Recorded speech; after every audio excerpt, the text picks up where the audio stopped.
সামনে দিয়ে কি করে অরম করে যায় প্রশাসন ছাড়া কোনো সিভিক ছাড়া কি করে নিয়ে ভ্যানে করে যেতে পারে বলুন?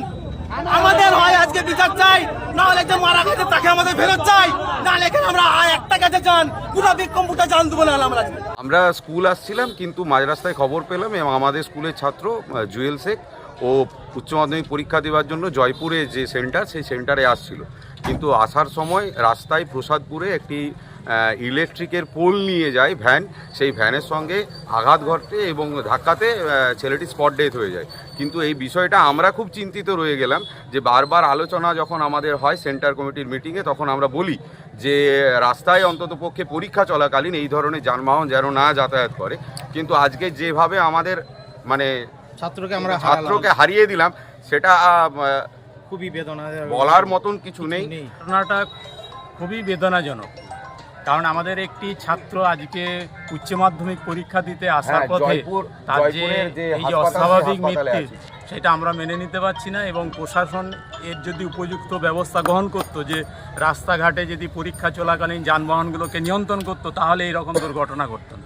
আমরা সেন্টার মিটিংয়ে বারবার এগুলো বলি যে বালির গাড়ির থেকে সমস্ত গাড়ি যেন এই সময়তে অন্তত পরীক্ষা চলাকালীন এগুলো বন্ধ থাকে। তারা আশ্বস্ত করেছিলেন যে পরীক্ষা চলাকালীন কোনো রকম দুর্ঘটনা যাতে না ঘটে আমরা দেখব, কিন্তু এই ঘটনাটা ঘটে গেল।